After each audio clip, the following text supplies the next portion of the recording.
Hi hello ನಮಸ್ತೆ. ಸುಜ್ಜಿ ರುಚಿ ಅಡಿಗೆ ಯೂಟ್ಯೂಬ್ ಚಾನಲ್ಗೆ ಸ್ವಾಗತ. ಫ್ರೆಂಡ್ಸ್, ನೋಡ್ತಿದ್ದೀರಲ್ವಾ ಕಾಯಿ ಒಬ್ಬಟ್ಟು ಎಷ್ಟು ಚೆನ್ನಾಗಿ ಕಾಣಿಸ್ತಿದೆಯಲ್ವಾ? ತುಂಬ ಚೆನ್ನಾಗಿರುತ್ತೆ. ನೀವೊಂದ್ಸಲ ಖಂಡಿತ ಟ್ರೈ ಮಾಡಬೇಕು. ಫ್ರೆಂಡ್ಸ್, ಕಾಯಿ ಒಬ್ಬಟ್ಟನ್ನ ಸಿಂಪಲ್ಲಾಗಿ ಹೇಗೆ ಮಾಡೋದಂತ ತೋರಿಸಿದ್ದೀನಿ. ಬನ್ನಿ ವಿಡಿಯೋ ನೋಡ್ಕೊಬರೋಣ. ಅರ್ಧ ಕಪ್ಪು ಚಿರೋಟಿ ರವೆ ಹಾಕ್ಕೊತಿದ್ದೀನಿ. ಅರ್ಧ ಹಿಟ್ಟು,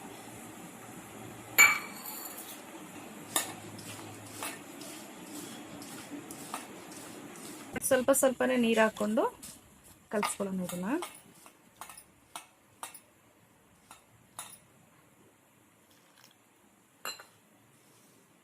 ನಾನಿಲ್ಲಿ ಸ್ವಲ್ಪ ಪ್ರಮಾಣದಲ್ಲಿ ಮಾಡ್ತಾ ಇದ್ದೀನಿ.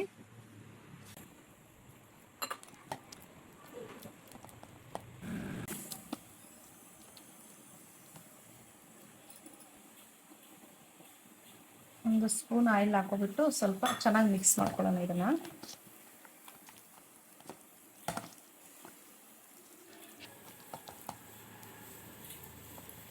ಮೇಲೆ ಸ್ವಲ್ಪ ಎಣ್ಣೆ ಹಾಕ್ಬಿಟ್ಟು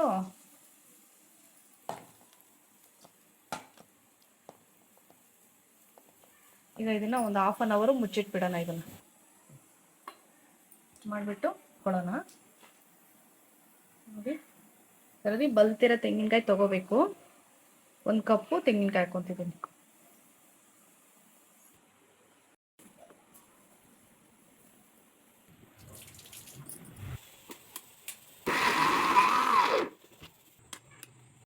ನೀರೇನು ಸೇರಿಸ್ದಂಗೆ ಹಂಗೆ ನುಣ್ಣಗೆ ರುಬ್ಕೊಳ್ಳೋಣ ಇದನ್ನ.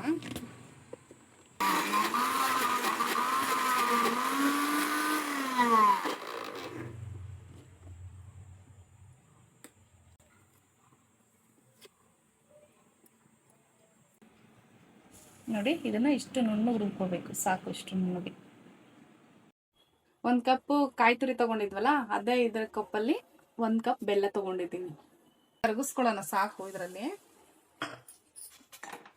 ಬೆಲ್ಲದಲ್ಲಿ ಏನಾದ್ರು ಕಸ ಮಣ್ಣು ಏನಾದ್ರು ಇದ್ರೆ ಸೋದಿಸ್ಕೋಬೇಕಲ್ಲ, ಅದಕ್ಕೆ ಕರಗಿಸ್ಕೋಬೇಕು ಬೆಲ್ಲನ.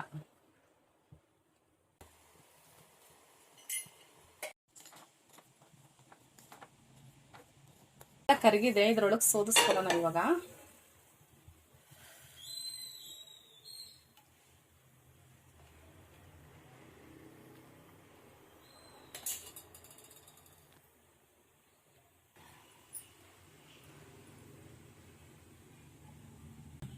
ಇದೆ ಸಾಕು, ಇಷ್ಟು ಬಂದಿದೆ. ಇಷ್ಟು ಸಾಕು. ಕಟ್ಕೊಂಡಿರೋ ಕಾಯಿನ ಇದ್ರೊಳಗಡೆ ಹಾಕೊಳ್ಳೋಣ ಇವಾಗ.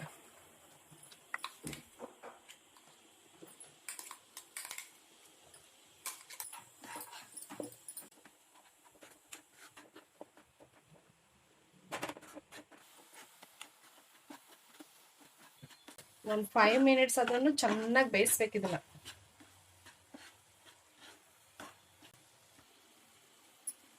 ಈ ಟೈಮಲ್ಲಿ ಒಂದು ಸ್ಪೂನು ಗಸಗಸೆ ಹಾಕ್ಕೊತಿದ್ದೀನಿ.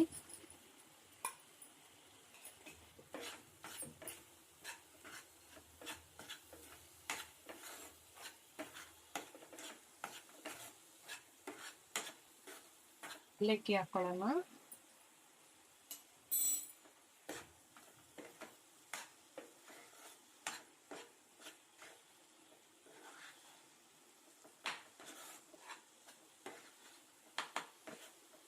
ಇದಾಗಿದೆ. ಇವಾಗ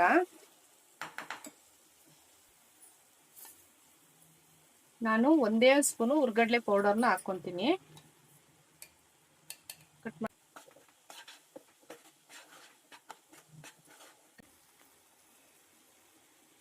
ಒಂದು ಅರ್ಧ ಸ್ಪೂನ್ ಅಷ್ಟು ತುಪ್ಪ ಸಾಕು.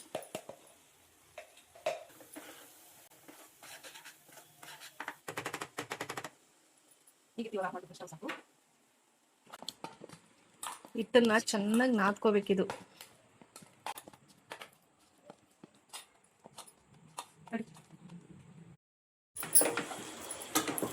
ಕರೆಕ್ಟಾಗಿ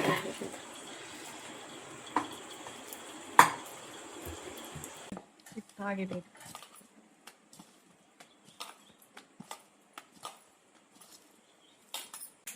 ಈ ಥರ ಉಂಡೆಗಳು ಮಾಡಿ ಇಟ್ಕೊಳ್ಳೋಣ.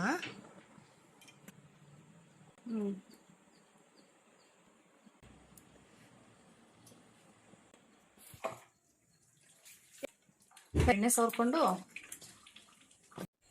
ಇದು ಏನು ಹೂರ್ಣ ರೆಡಿ ಮಾಡಿರ್ತೀವಲ್ಲ, ಒಂದು 10 ನಿಮಿಷನಾದ್ರೂ ಆರಕ್ಕೆ ಬಿಡಬೇಕು. ತಣ್ಣಗಾದ್ಮೇಲೆ ಈ ಥರ ಉಂಡೆ ಮಾಡಬೇಕು, ಆವಾಗಲೇ ಚೆನ್ನಾಗಿ ಬರೋದು ಉಂಡೆ ಮಾಡೋದಕ್ಕೆ.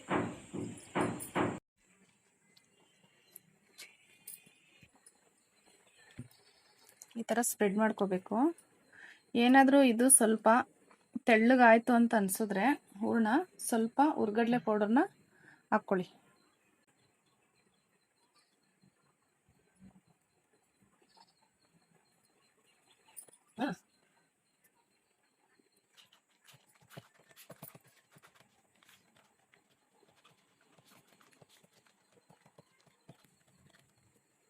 ಥರ ತೆಳ್ಳು ಕಟ್ಕೋಬೇಕು.